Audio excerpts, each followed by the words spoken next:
After the revelation of her cruelty to Ben, it was crunch time for Stella Crawford and the end of her reign of terror.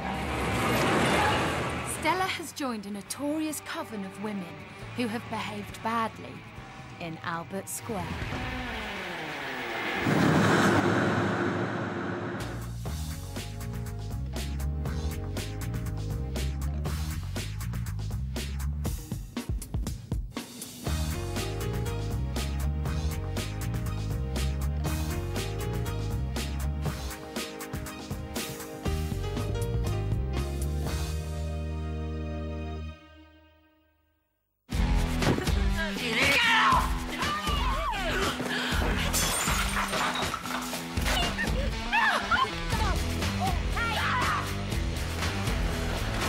EastEnders Vixens have slapped, scratched and stabbed their way round Albert Square. Some have been deceptive, some have been provoked, but some have just been plain nuts. At a disused office block in St Albans, EastEnders cast and crew have finished filming the dramatic exit of Stella as she plunged 35 feet to her death.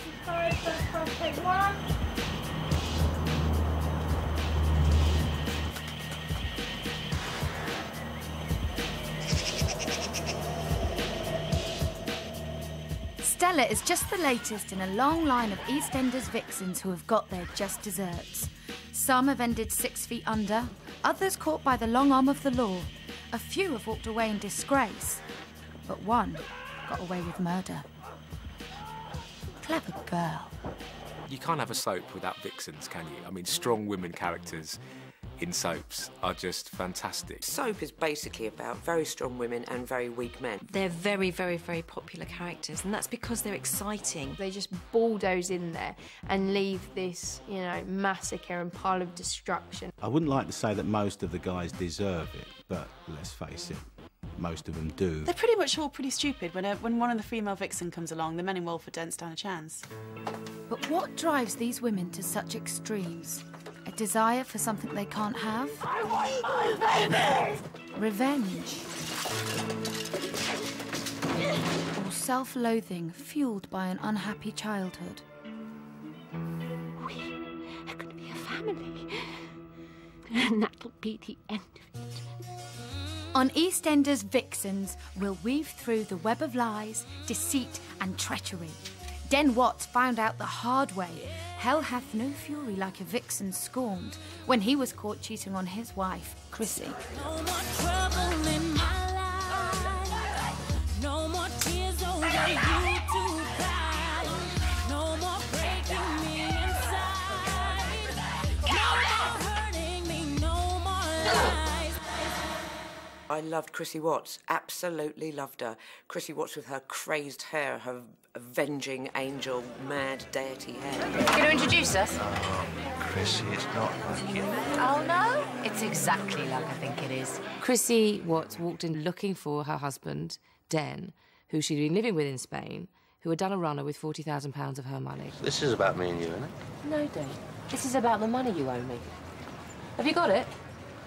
Well, then come back when you have. And the man who she thought she'd married, who had no past, who had no kids, ended up having a huge past with 3 children, and he'd taken all of her money and had put it into a club called Angie's Den. Look, you'll get your money back, but right now every cent's tied up in the club. She was a woman who pretty much knew what was what. She knew what she'd married, and he was a bad boy. And she'd had enough of him cheating. So she came into the square automatically looking for the lies, and she found them straight away.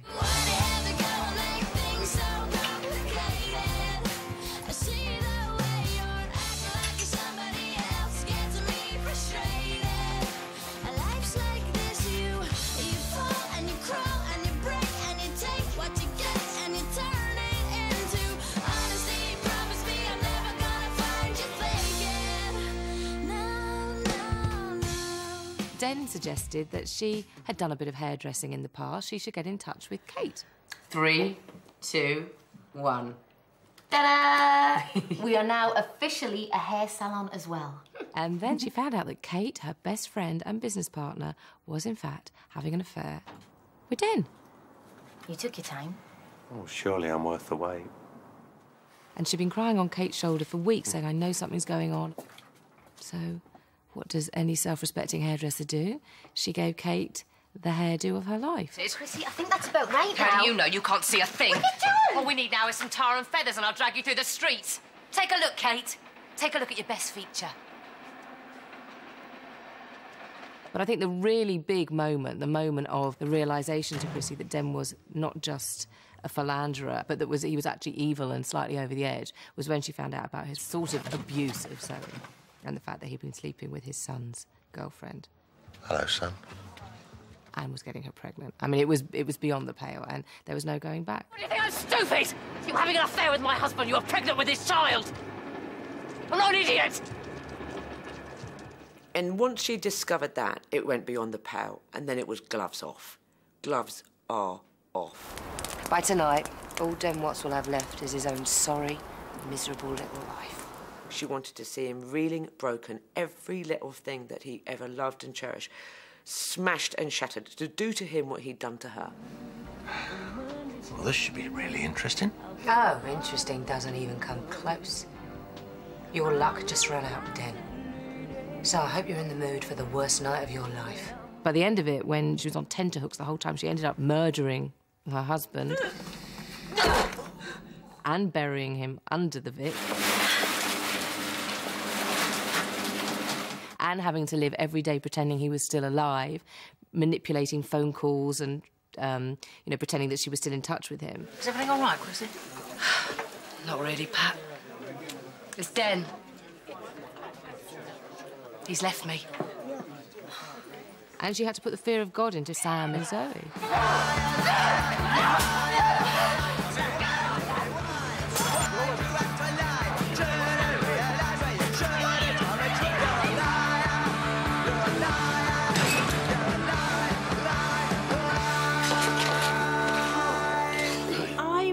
Wanted Chrissie to get away with it just because she, for me, was one of the best female characters on the screen at that time. Well, this may not be the first time that this has happened to you.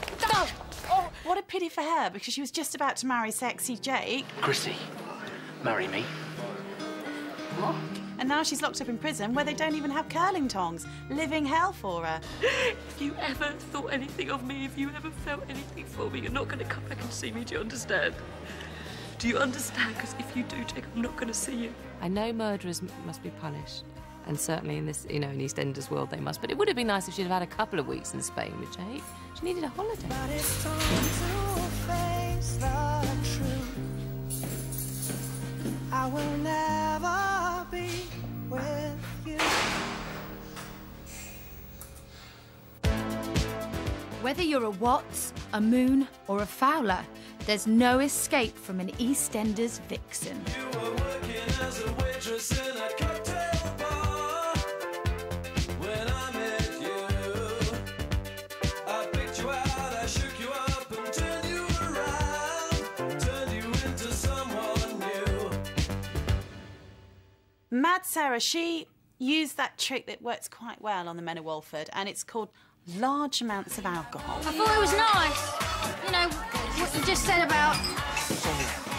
Yeah, I thought it was nice. I think he'd had a row with Sonia and he was feeling a bit low and sad, and I looked, clean and fresh in my pinny and listened to him and took him home. Come in. Got him to bed, steaming drunk, and in the morning had convinced him that we'd spent a whole night passionately romping together. Martin, being a bit thick, couldn't remember anything about it, but just believed her. She wanted to control everything around her, and she did it by being unbelievably focused on her one goal, and nothing else was important or mattered, which was what made her dangerous. You're fighting for what you've got, but no one could love you more. And she did this very clever trick of making everyone around her think she's this sweet, innocent little girl, where clearly she's a complete psycho. But don't follow me, all right? Oh, Archie, please, you don't understand. I love you. Get off her! All she really needed was the love of a good man, and Martin Fowler was her choice. Hi there. I think you're crazy. I think you're crazy.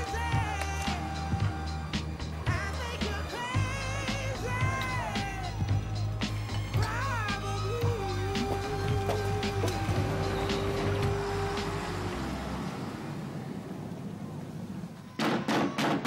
Martin finally sort of snapped and came to Sarah's, and he got so frustrated. Sarah pushed him so much that he actually shoved her, and she fell and actually did slightly bruise her face. Martin leaves, and then she basically goes berserk and whacks herself a bit harder than he had actually done, and made it look like he'd beaten her up. Then, out of nowhere, he got so angry. And he's carted off to the cells. Hello, son. Sonia, it's me.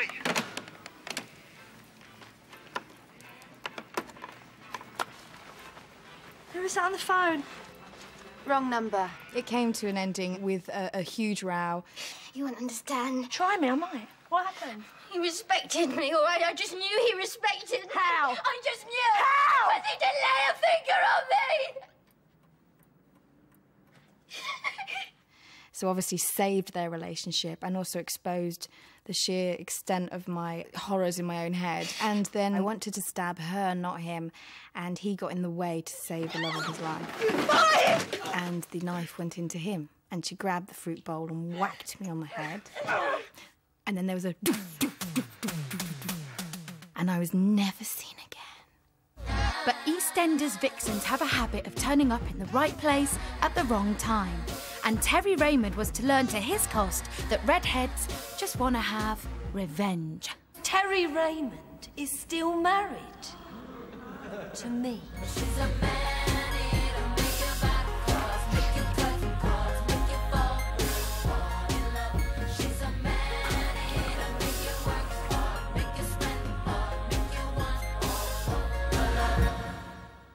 I remember Louise's very, very dramatic entrance when she stopped the wedding of Terry and Irene. And here's the marriage certificate to prove it. Beat me up, Scotty. I think I'm going to faint. The wife pointing out that Irene couldn't get married to Terry because, unfortunately, he's still married to her. From then on, Louise caused havoc in the square. You cow. There was fires, affairs, tears.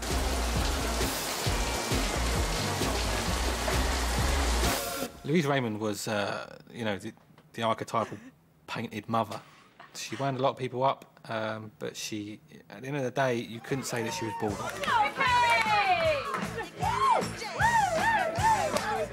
She was classic kind of failed mum, wasn't she, really? So I think, you know, she'd had her kids quite young, and so she was trying to kind of relive her youth in a way. The first time Louise met Grant, they sat at a cafe on opposite tables and they started talking to each other, and there was a sort of spark straight away. Been anywhere nice? Isn't everywhere compared to this place? Don't be like that. They didn't know that they were mother-in-law and son-in-law at that point. Mum, this is Grant. Grant, this is my mum.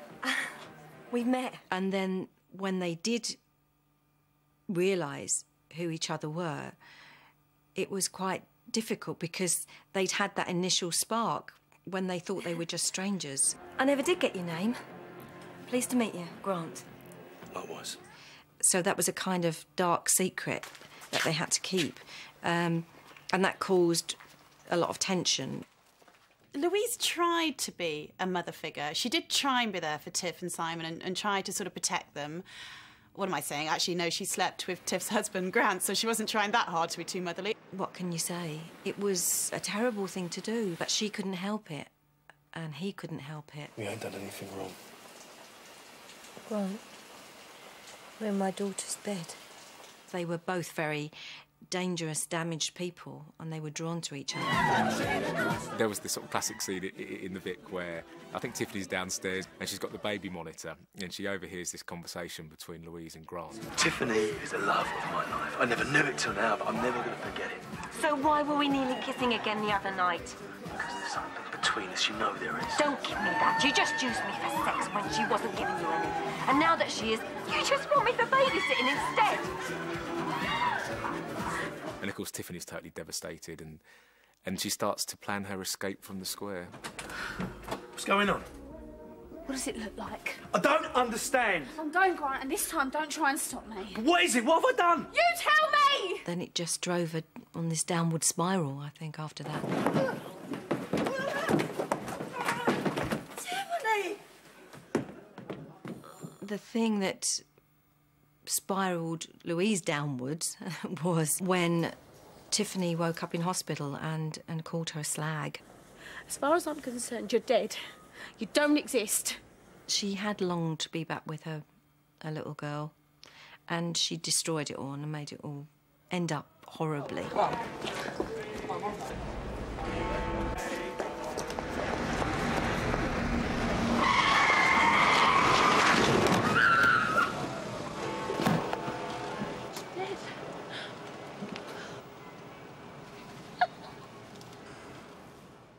I remember Louise's exit from the square. She did one of the sort of showdowns in the Vic. Go on, we'll have a good stare.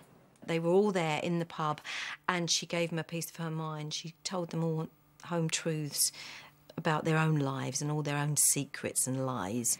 You lot just sit here and rot, leeching off the backs of the first idiot who'll take you in.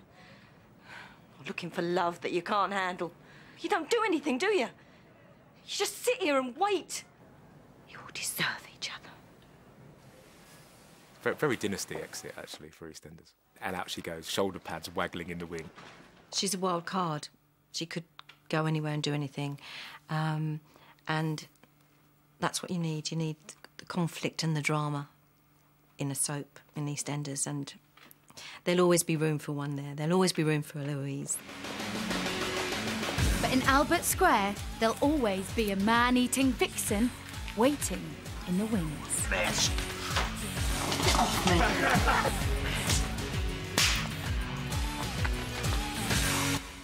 I think she's got real potential to be sort of queen, vixen, bitch #1.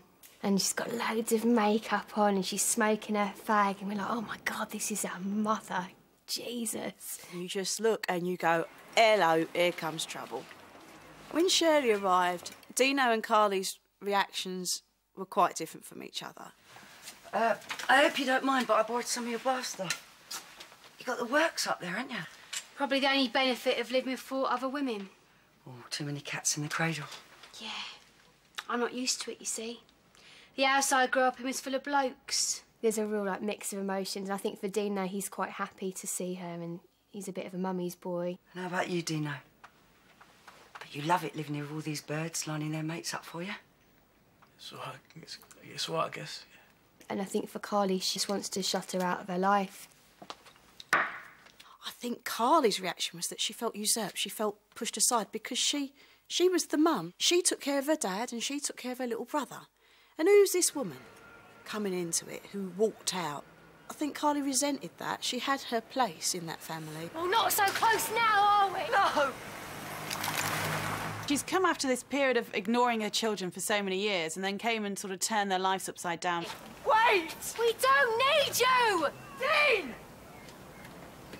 She's a woman that, OK, it took her a few years to realise it, but she's coming out fighting for her kids and for what she wanted and realises she's done wrong and she just wants Carly and Dino together as a family. When Kevin gets Shirley in those toilets, the force of the hatred that he feels towards her, sets the audience and the rest of us up to expect a dangerous, scary character. Have a look at yourself recently, because this is what they'll see.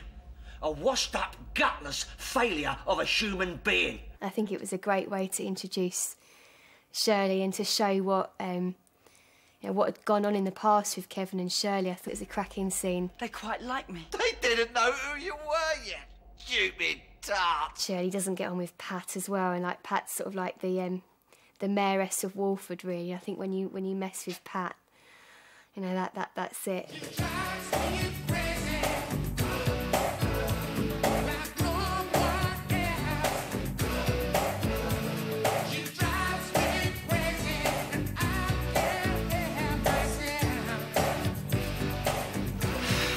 Shirley is, well, she's got to be a young Pat Butcher, hasn't she? Are you threatening me? And you thought we had nothing in common. And I know an amazing amount of people pick up on the fact that Pat and Shirley are similar. Why don't you have a drink? I didn't come in here for a social chat. What did you come in here for, then? You listen to me and you listen good. Leave Carly be. But I think Shirley could go a few leagues further than Pat in terms of a hard shell. Ah, sent in the big guns, did she, after our little talk? And they don't come much bigger than you. I'm quaking in my stilettos. Pat can't get through to Shirley. Just cannot communicate. Oh, I've seen off tougher than you in my time. And if needs be, I'll do it again. Now I think it's time you left and went back into whatever hole you crawled out of. And in a funny sort of way, Shirley brings out the worst in Pat.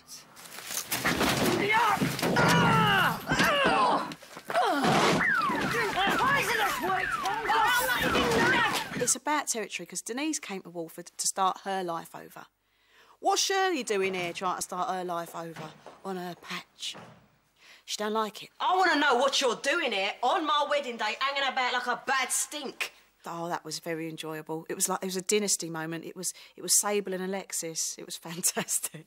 What possible right or reason have you got to be here? Well, the main reason is that I slept with Kevin last month. For once, the woman that's going to be told that her life is a lie and that her husband is a dirty, cheating so-and-so actually knew beforehand. I know. And I think that with that armoury, Denise was able to see Shirley off, you know, in no uncertain terms. You're a nicotine-stained old bag whose only hope of romance is a quickie with some pub alky. And I think Denise so enjoys it, being able to have one up on someone who always thinks she's got one up on everyone. You do get off on seeing people suffer. Well, you got to have an hobby. Denise was in two minds about getting married to Kevin. I was in there with my engagement ring off. I was going home. It's only the fact that Shirley came in and did that thing and tried to break that marriage up that in a way proved Kevin's point that she was a poisonous woman. I ain't going to let it ruin our life.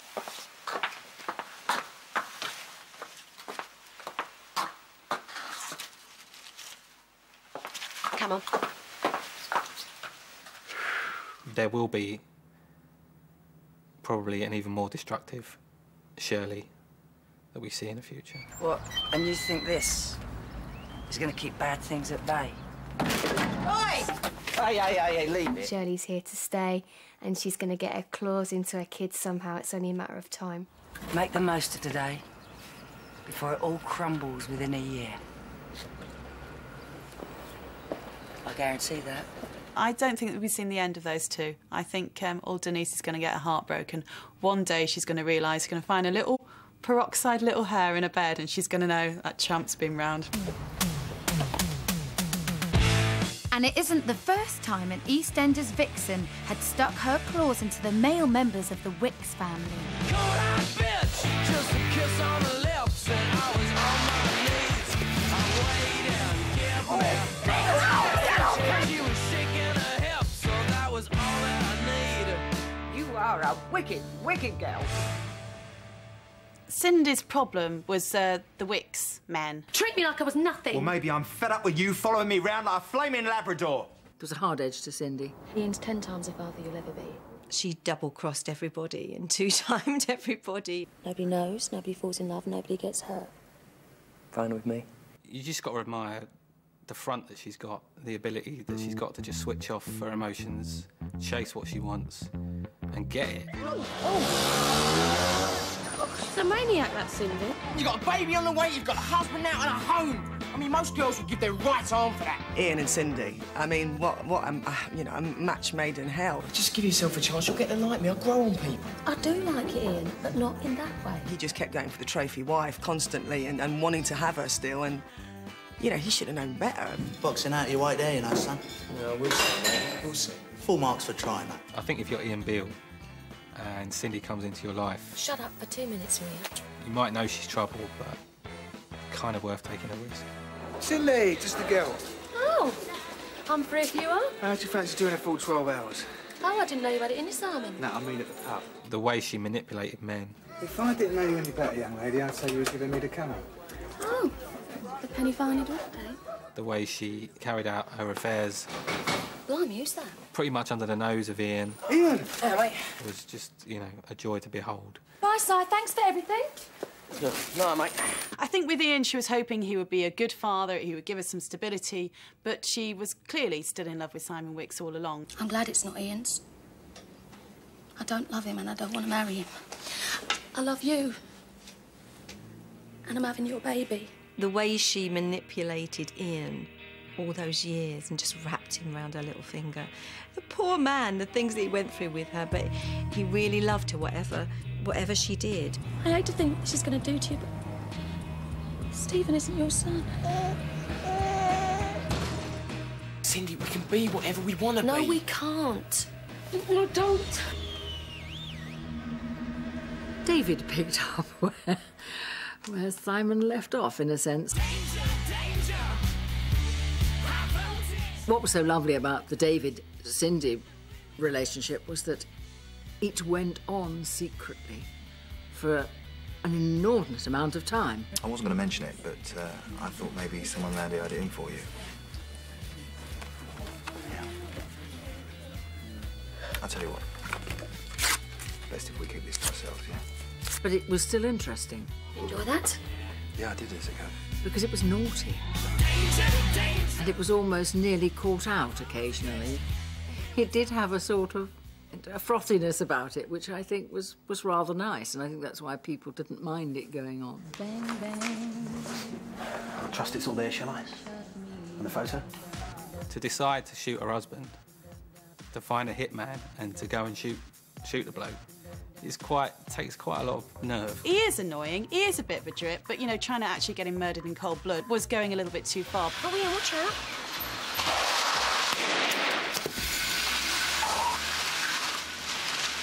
He did bring it on himself quite a lot because he didn't see the signs, he didn't read the card, he couldn't, it was right there, he couldn't see the wood for the trees. To put out a contract on your own husband, that's not being a vixen, that is being just downright evil. You've betrayed me twice. I mean, how do you expect me to get over something like that, eh? You've destroyed everything I ever believed in.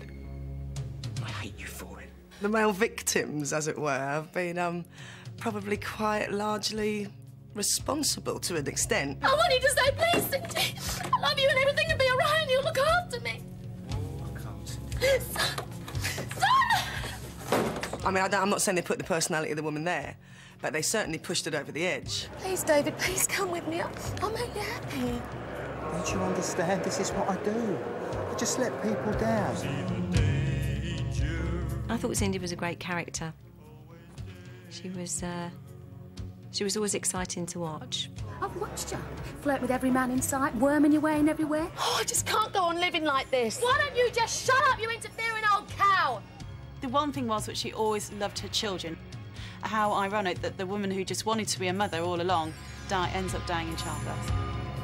But there are some EastEnders vixens who are dying for a baby at any cost.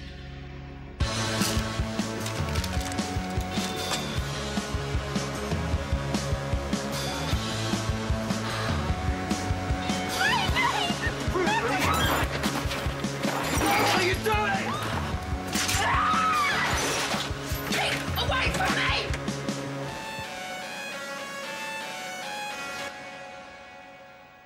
The character of Dr. May, when she first arrived, I mean, she seemed sort of Jolly Hockey Sticks type.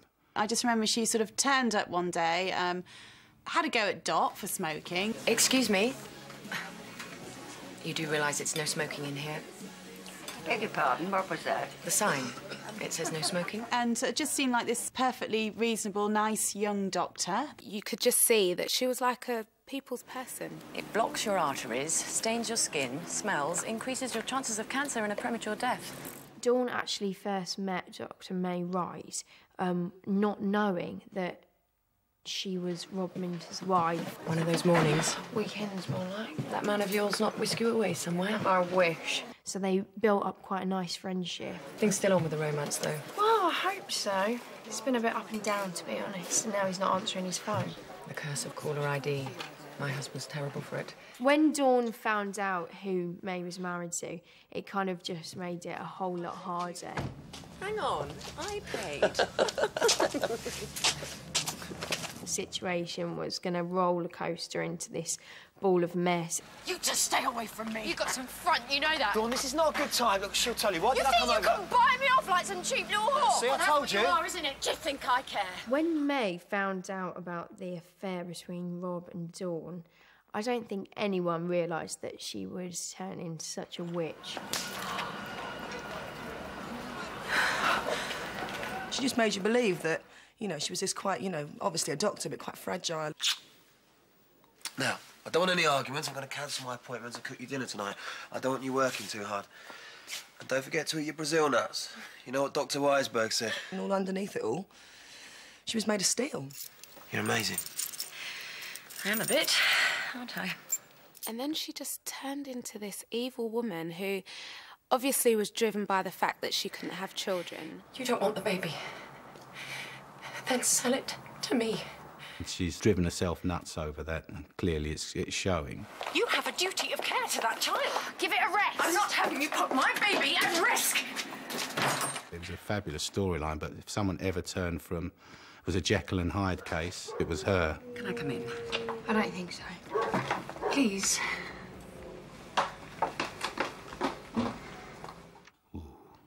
We can't let her leave. We can't stop her. Yes, we can. We've got to. You've got to do something, Rob. What? I don't know. Whatever it takes. I think with May, her obsession was so deep-rooted. Having a baby was so important to her that she lost sight of reality. He wants you for one thing and one thing only. The baby you're carrying. Apart from that, you're nothing to him. A piece of meat. For Dr. May, it was the baby was the big thing. She can't have the children of her own. She desperately wanted a baby. Yes, she wanted a husband back, but more than anything else, she desperately wanted a baby. You don't get away that easily. Baby!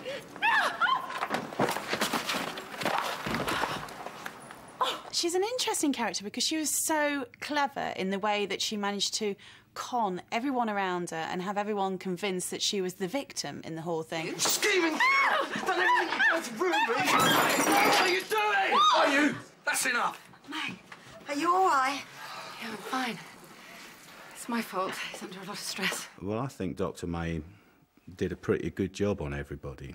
They mugged everybody off as far as Rob was concerned. The baby's ours! Dawn's and mine! She's got nothing to do with Rob, you! please, I need that baby. Please don't take her from me, please.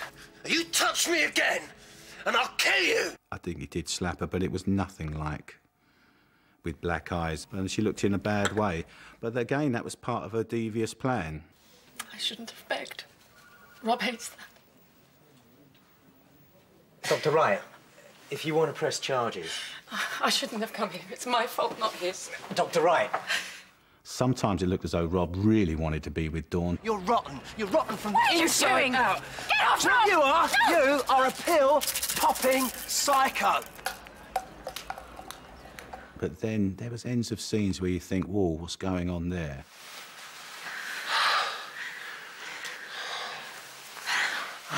And you always had a feeling that Dr. May was behind all of this. Then you weren't sure. I think that kept us on tenterhooks for weeks. Did you really think you'd won last night when he came to see me? When he came here, right here, on this desk? Oh. I think the majority of people really thought they were going to be together. Please.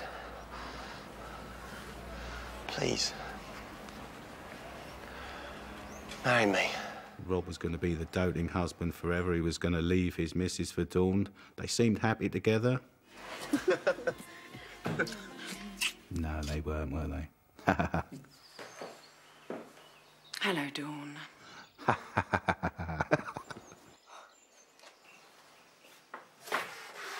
When the episodes came along where May threatens to give Dawn a caesarean, handcuffed to a bed... An elective caesarean is much more your thing. Very celebrity. Then again, not exactly too posh to push, are you, Dawn? It was all very heavy stuff, and actually I felt like I wasn't doing EastEnders. I felt like I was doing some thriller. It was quite mad. I want you to restrain her, hold her still. She's not going to keep on like this, are you? She'll calm down. Why don't we just wait?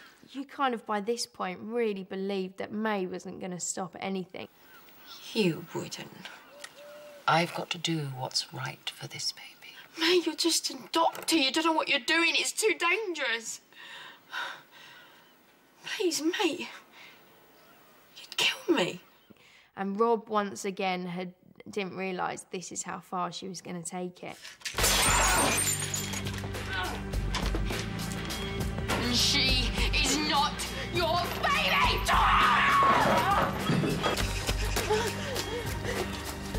I want my baby!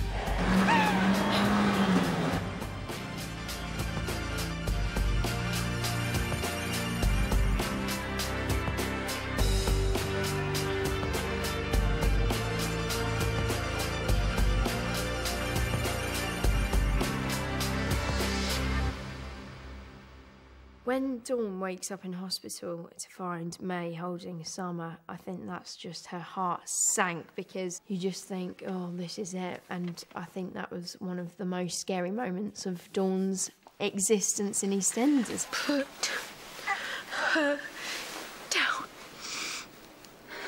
There is a certain amount of sympathy for Dr. May for the simple fact she can't have a baby, and it's the one thing she really wants. I'm not going to hurt her. I'm her mother. No, you're not. Everything she'd got, she'd worked for, and she believed hard work gets you what you want. But this is the one thing, the baby is the one thing that she couldn't work for. You either can or you can't. Give her to me. OK, I'll make it more. 20,000. 30? Dawn, please, we had a deal. Right at the very end, you just saw that spark of the nutcase come out. Ah, fabulous. Oh, I wanted to give you these. It's the clothes and toys I bought for her. Shame to see them go to waste. Have you completely lost your mind? She's going to have to definitely have some psychiatric help. Dawn, I don't know what happened to me. I became a doctor to help people, not hurt them. I think there's room for her to come back. God, wouldn't that be fab? Woo. Dr. May isn't the first EastEnders vixen to leave Albert Square in a police car, but this one got away with murder.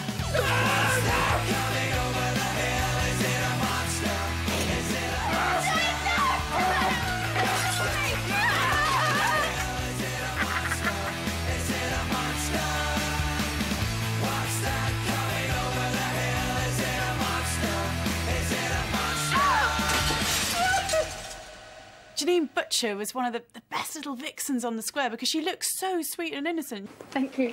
Thanks, Peggy. She had it all, really. She was sassy and sexy. Now I've got a surprise for you. With a hell of a lot of attitude. I might have been a hooker, but at least I never gave it away. I can't forget thinking, oh my God, I can't believe you just did that. She was just so feisty and fiery and didn't have any remorse. The rest of us have got good and bad in us, but you ain't like the rest of us, are you? Thankfully, no. And you know what? There's no hope. Because you're evil. Her mother had died. She was neglected by her father. You'll be fine. So that gives you the right to just sail off and leave me and Peggy here alone, does it? Just the two of us. Oh, I can't wait. And then she's dumped down above a pub with a stepmother. You looked at Janine, this troubled girl, not a friend in the world, no one to really care. You're a witch! All you ever did was order him about and nag him. She'd got a sliver of ice in her heart. And as time went on, that sliver of ice just got bigger. Shock, shock, horror, horror, shock, shock, horror. The female of the species is more deadly than the male. Well, as far as men are concerned, I usually get my way. But, I mean, Barry. What were you thinking, really? It's okay, Barry. You're not alone anymore. You've got me now.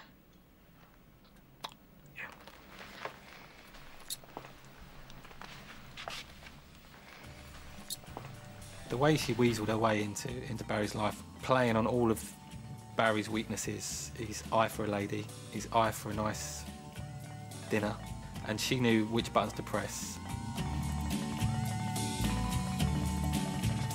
Hello, you. Janine's wedding was the cherry on top of a very elaborate plan that she and Paul cooked up together. How much you taking him for? As much as I can get. She marries Barry and gets all of his money. Barry found out that he had a heart condition and that he didn't have long to live. Well, you better get your breath back, big boy. Because I have got a wild night to plan for you. Once they tied the knot, Barry got some really good news. I'm not gonna die. We've got another 40 or 50 years together. Isn't that the best news that Janine could ever have got on her wedding morning? Did it this morning. It'll be there forever and ever. She was suddenly stuck with this bloke who she hated. I've been sleeping with Paul. And it's been going on for months. And she had to find a way... You love me, though. ...as soon as possible. You love me, though. ...for him to die. No! Ain't you listening to me? I have never loved you! She was so furious that it had gone wrong and she was stuck with Barry for good that she pushed him down a mountain.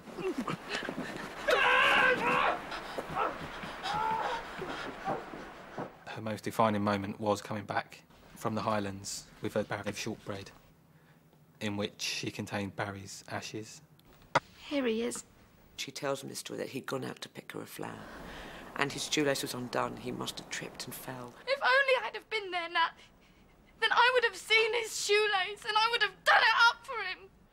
And then she went off into this whole spiel of, oh, if only he hadn't been so romantic. If only he hadn't had so much love in him. If only he'd worn slip-on shoes. I actually didn't think that I was going to get away with that line. But the Queen Bee of Walford saw through Janine's lies. You killed him. You watched him die without a word of comfort, without 1 ounce of pity. And what's more, I got away with it. She knew she couldn't be done for it. And that's why Pat tried to get her sent down for Laura's death. Well, at least my husband loved me. Why ship the ground I walked on? Unlike yours, having to pay me for sex because the thought of his own wife repulsed it. It looked very, very feasible at the fight. There was DNA, there was scratches, it had a proper bitch fight. Pat knew full well that Laura's death was an accident. If Janine wasn't going to do time for Barry's murder, then she was going to do time for someone's. I didn't kill Laura. You know I didn't. You have to tell the police. I don't have to do anything. And of course, as she legged it, the police were surrounding her. And the policeman grabbing her suitcase, snapping it, and all this money flying up in the air. I didn't do it. Janine was put into the back of a police car and taken away, saying over and over again, I didn't do it. I didn't do it. Pat was nearly on the verge of perjuring herself and then couldn't go through with it when Frank turned up at the court. But you're lying, aren't you, Pat? Because she didn't kill that girl, did she? She was with you, wasn't she? Come on, woman. Have the guts to own up to it. Yes, she was with me. And without Pat's testimony, Janine walked free. She's the only one that actually got away with it. The rest have died of blood clots in hospital, broken-hearted or penniless, or been carted off to psychiatric hospitals. She actually got away with it in the trial. She managed to con everyone. She made it so believable, and we hated her, but we loved watching hating her. So I'd love to see Janine come back, because I don't know if there's been anyone that's topped that level of evilness. But for one EastEnders vixen, evilness ends up on top of a bonnet.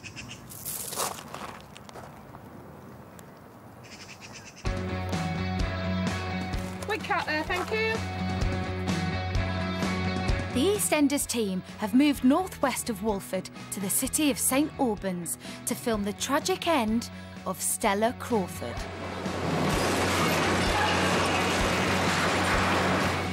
But the culmination of today's shooting is the car actually drives straight towards Stella, and the stunt girl Lucy Allen has to jump out of the way as I crash through the gates. I think it's a near miss with Phil.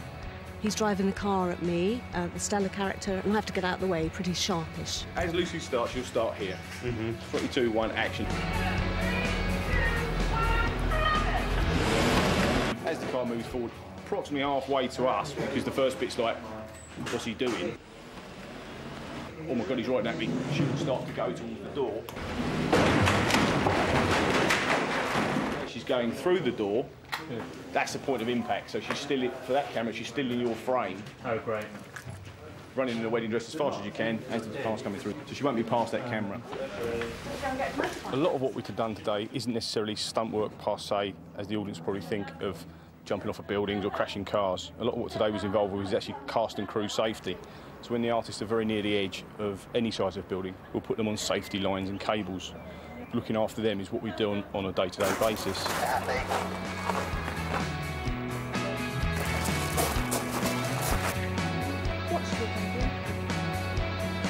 But exactly how did Stella's world come falling down?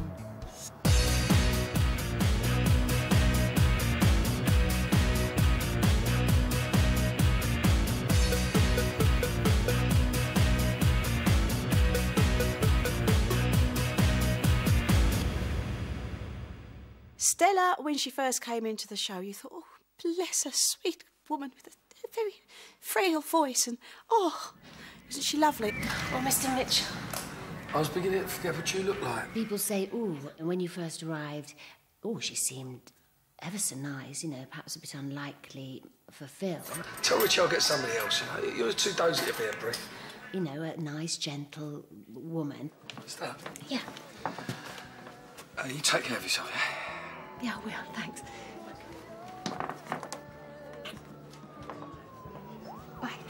Bye.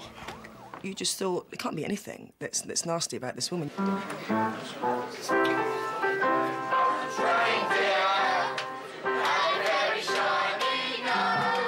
thanks, Ben.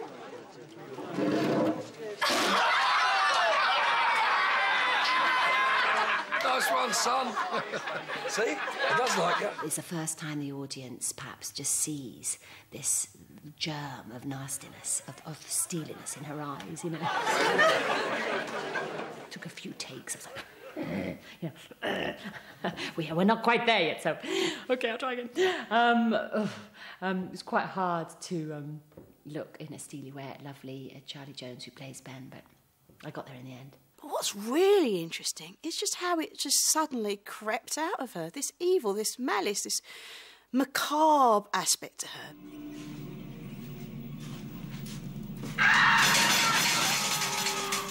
Stella! Stella! Stella! Stella! She's a devil wrapped up inside a mouse, I think.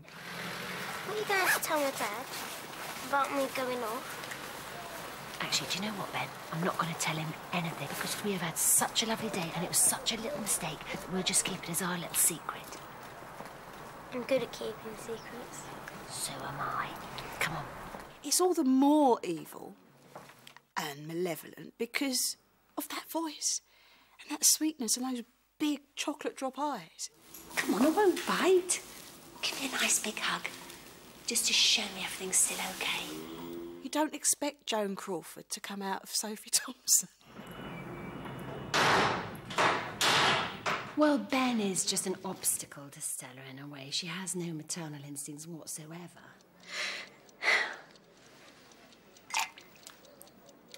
Little freak.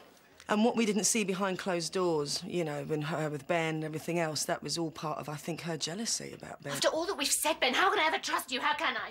When the minute my back is turned, you go and turn against me. And I think her jealousy about Ben has really twisted her a little bit. 1 step forward, 15 back. Always has been. No matter how hard I try, how much effort I put in. Sometimes I wonder whether I shouldn't just throw myself under a train. And just brought out more of what she actually is inside, rather than, you know, what we think she is. The whole thing about the spoon on the back of the hand was really just moving that relationship between abuser and abused on another level. Psh, It doesn't tell. And you can do it to me if you like. Just a joke, silly. He's a child. How's he supposed to react to that? He believes her. Go on, then. Do it back. She's been worming her way into his head for a long time. She kind of seals that psychological bullying with physical things. Everything I've done to help you, Ben. Done so much to help you, haven't I? She can go along quite nicely and it builds up and it builds up and it builds up and she has to do something to let it out. And the thing she does to let it out is this thing with Ben. She physically hurts him, but only after he's physically hurt her. So it's been turned into a game. You go first. Poor little boy goes, pinch. And then she goes, my turn. My turn. I kind of imagine that was within her nature anyway, that she was a self-harming person to a degree, that she had very little opinion of herself. And then she takes that out on Ben. She taunts Ben until Ben starts crying. You know, how can you do this to your dad? I'm going to stop keeping your secret. I'm going to tell him you're a weak, horrible little lie. I'm trying to make him love you. I'm doing my best. And, of course, poor Ben sort of starts crying. And I wrote this line for her. Shall I put pink ribbons in your hair so everybody knows what a nasty, whining little girl you are? And, you know, poor Ben, no, don't. I imagined that somewhere along the line someone had said that to her. Keep it up. Yeah? And then you...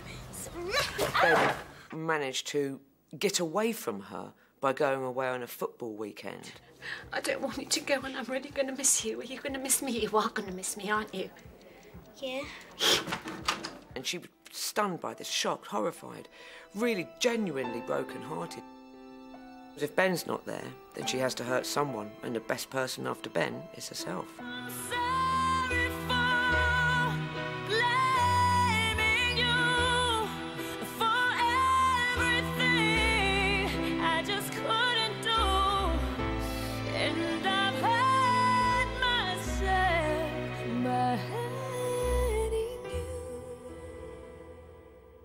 Ben is beginning to garner some courage from being away from her tricksy ways.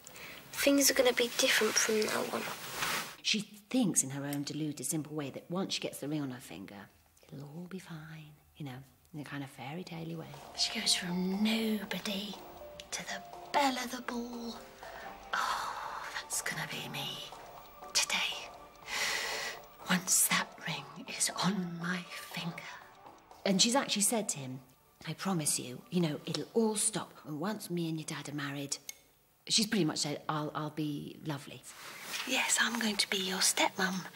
And I think it's time that we put the past behind us and made a fresh start. And he's kind of gone along with that, but then when it comes to it, his heart tells him that's not going to be the case. It's just 20 more minutes and it's all over, remember? You don't mean it.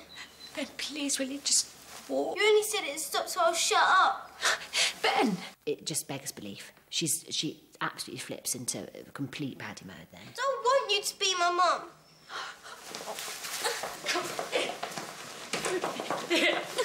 I will kill you in your sleep if you don't walk through that door. I will come to you in the night and I will suffocate you in your bed.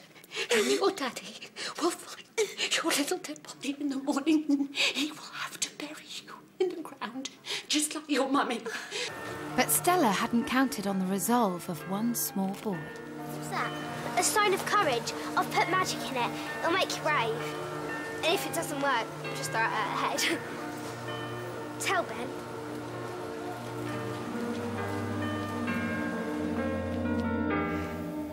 I have to now ask if there's anyone here who knows of any legal reasons why these two cannot be married.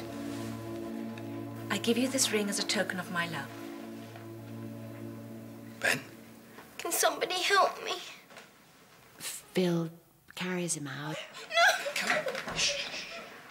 She still manages to lie to Phil because Phil says what's going on. I don't understand what you mean. Ian's been hurting him. In what way has he been hurting him?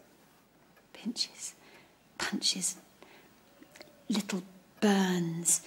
Little burns? Phil's listening and taking it all in, but something's not adding up. But Ian, I mean, they're brothers. They're circling this pool table in the hotel.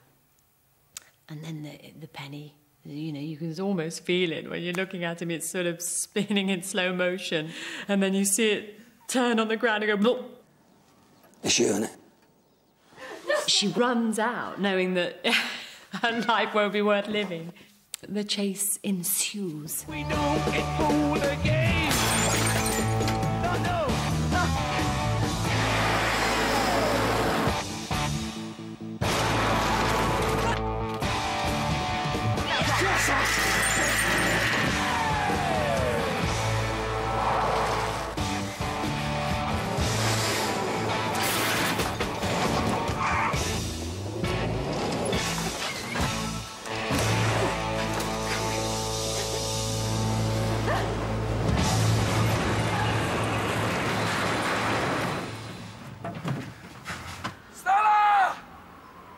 They end up on the roof, and he says, all I wanted was for you to keep quiet and iron my shirts. I chose you because you were easy. I chose you because you were safe.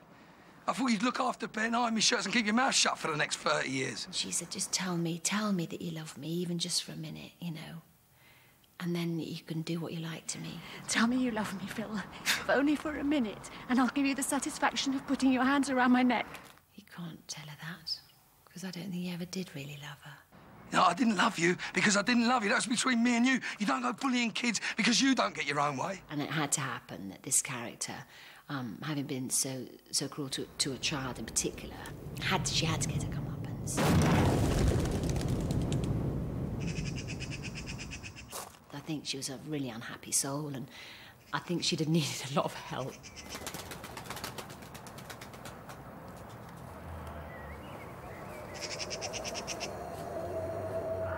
That's what Charlie Jones, who plays Ben, said one day very sagely. When someone asked him, you know, why do you think Stella's so nasty to you? And he said, well, I just think she must have had a very unhappy childhood. And everyone nodded and went, yeah, I think you're right. Honey, it's been a long time coming, and I can't stop now, 'cause I can't help thinking, and I don't look down.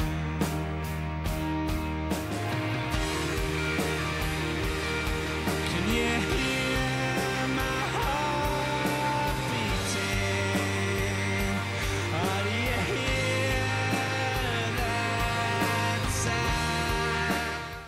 So, up next on BBC Three, we move on to comedy and we revisit our newest favourite, Gavin and Stacey.